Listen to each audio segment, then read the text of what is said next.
Brand new. Never. I just saw what's inside, but never actually tried to shoot this. So na-unboxing mo na siya? No, not yet. I just looked at it. Oh, the Model S3 looks cooler. I don't know where to buy that. This is the S2. So just a basic brake barrel pistol, spring type, and open sight. Oh, at least fiber optic rear. At least the rear is fiber optic. So the way you operate the gun is you hold it firmly, trigger finger off the trigger, and then you need to break it. So I'm wearing gloves because the front sight is pointy. It's pointed metal. You break it like that, hold it, hold the barrel, insert the 22 caliber pellet, lock it, it's ready to go.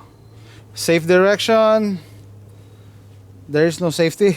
Okay, looks like there's no safety. Yeah, made in China. Let's see. Safe direction. Okay, let's see. Let's see if I can hit the bottle. Okay.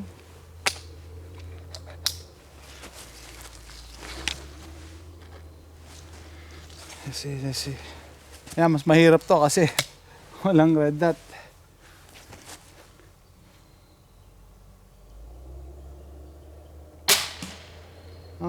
Shooting to the left. I don't know if the sights are adjustable. Let me adjust my aim. It's shooting more on the left, so let me compensate.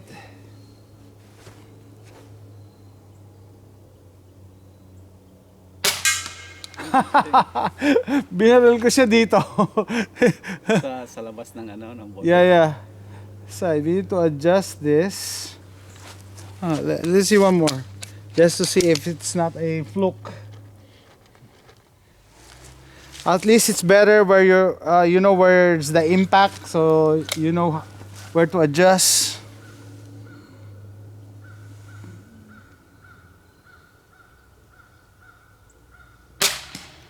I'm still shooting at the left. Okay, let's try to adjust the sight. Then let's go back to shooting.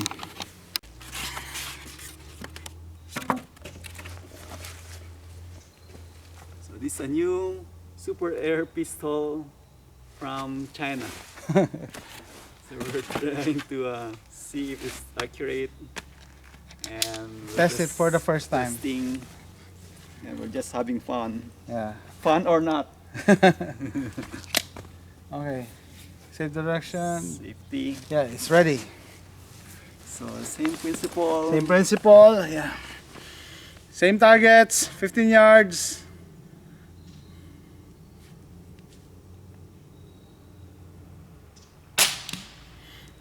So what do you think? Is shooting low? Shooting left. Left and low. Yeah. So So maybe because the speed is slower. yeah. So maybe it's going down even faster. Mm-hmm. Make your adjustment. Adjust to the right.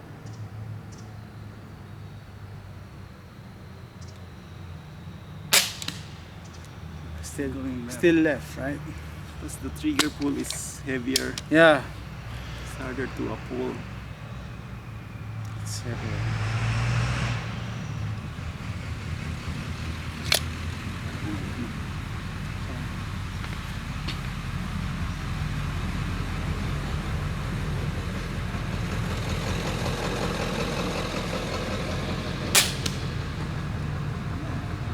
Left pa adjustment. Shoot it on the right side of the bottle. Yeah, I already aimed at the edge. Maybe I'll aim it further out.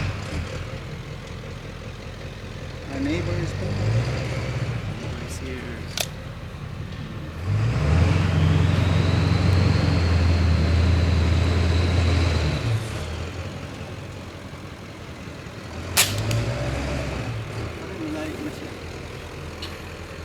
So it's harder to hit.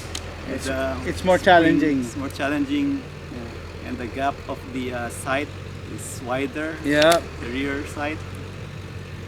So it's Oh hard. yeah, it's wide. It's harder to center it. So this is the bottle. Aim here. Yeah, I aim to the right side. Yeah, when I pull, it moves to the left. It's moves to the guess. left. You guys need to aim further to the right. Yeah. Plus, you see, it's I think it's hitting lower, cause it's this.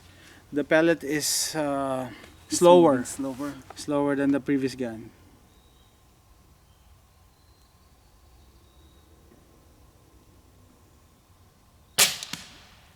It's the same. Same. Yeah, let's see. You need to find us I got the. spoiled with the red dot. Yeah, you got spoiled with the red dot. You got spoiled with the red dot. This is This is open sight. open side, and it's more, the design is more crude, and the mechanism is crude. Here you Yeah. go. Oh, so where did you I aim you? to the right and then more space. Ah, further okay. So it's not like aiming on the water actually at the water. You're aiming at the water. At the right side of the bottle. That's why Maybe we can move later. the sight. Ah, But the gap is so wide. It's like yeah, gap between the rear side and the front side is wide, so yeah. So let's see if at this least will- you're hitting it. Aim at the same spot. There you go. You hit Alright, again. yeah. Okay. So aim at the same spot.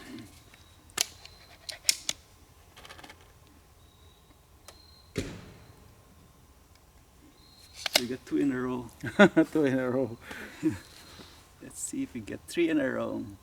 Relax. Relax. Miss. Miss. But I aim at the same spot and still went to the. Yeah, because guns like this, they're spring. Sometimes they're not consistent. This is mechanical. Yeah, compression extension of the spring.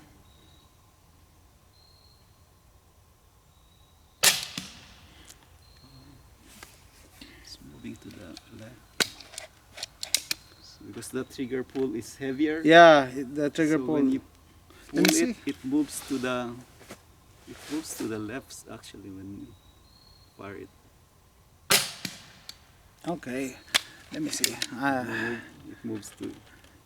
Yeah, I think it's straight, but the windage. We have problems with the windage, not the elevation. I'm still shooting at the left. And there's no wind, so it's not the wind that's Yeah. pushing it. Yeah, it's the gun actually.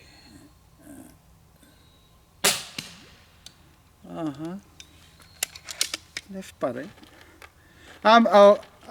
Yeah, by the way, this is a new gun, so usually guns like this have a break-in period because it uses spring, decompression and compression of spring, so it needs a few rounds for it to shoot consistently. Left pa rin. Still shooting left. Let me see. So na makatama.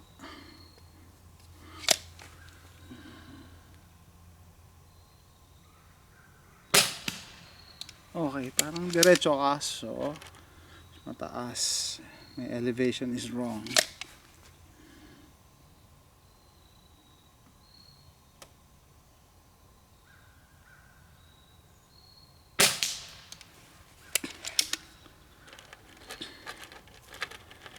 Tama. Try. Right?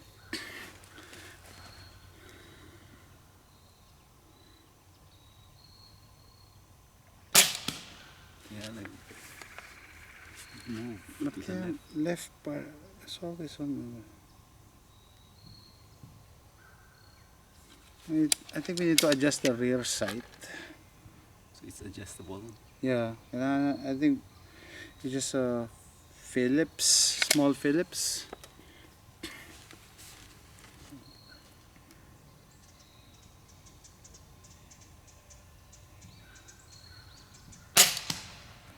Kapit lang. It's almost there. Just don't know where the ball. Didn't go straight. Oh, so that's the oil. We're burning the oil. Yeah. We're burning the oil.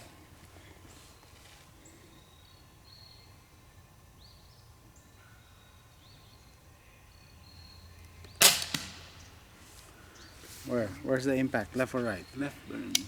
Going left. So maybe if I will Need to compensate. aim further to the right. Compensate. Further to the right.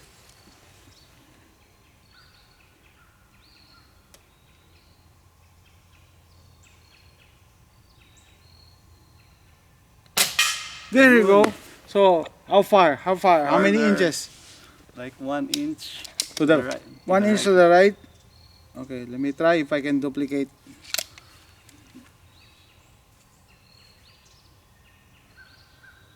Oh, it's shaking. It's moving. Hit the other one. Yeah, I'm hitting the other one. I think I need to adjust at least 2 inches. There you go. That's a hit. At least 2 inches to the right. 2 inches naman yun. Yep. Like I said, the advantage of this gun is you don't need any CO2 cartridge. Just the pellets and go. The disadvantage is not that accurate. It's not that easy to shoot. It's not that easy to aim. And it's not easy to cock.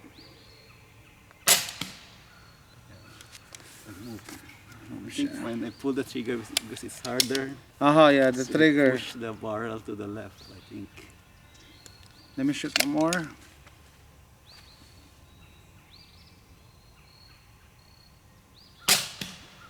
Left pa rin. Still to the left. Left. Is this rifled barrel? Yeah, it is. Ayun. 2 inches to the right. 2 inches talaga. Oh, to the right. So you 2 need inches more. to the right. So you need more to Yeah. aim. Aim. to the- Aim at the other target. It's not moving.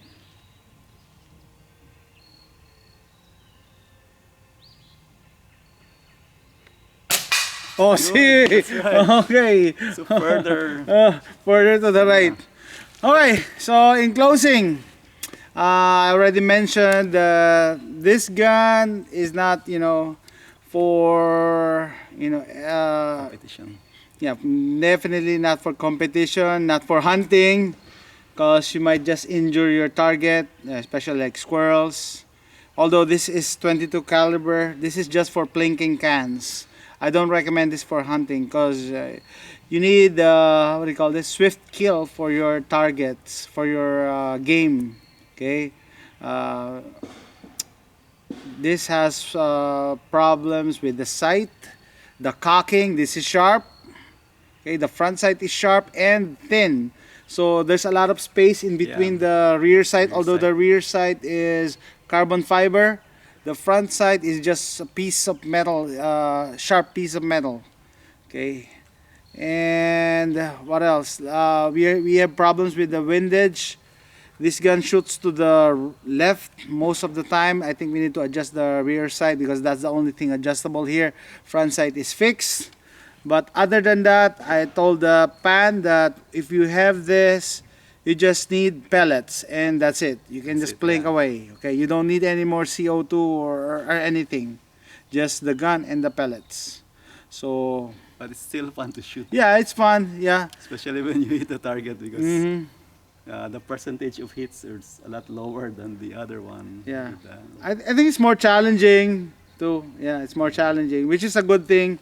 Because if it's more challenging, if it's harder to shoot, you'll concentrate more on your technique. yeah, Instead of just rushing, shoot and shoot, you'll concentrate more on your techniques, your breathing, your aiming, and so forth. Yeah. So that's it. This is the super air pistol. Yes. That's it.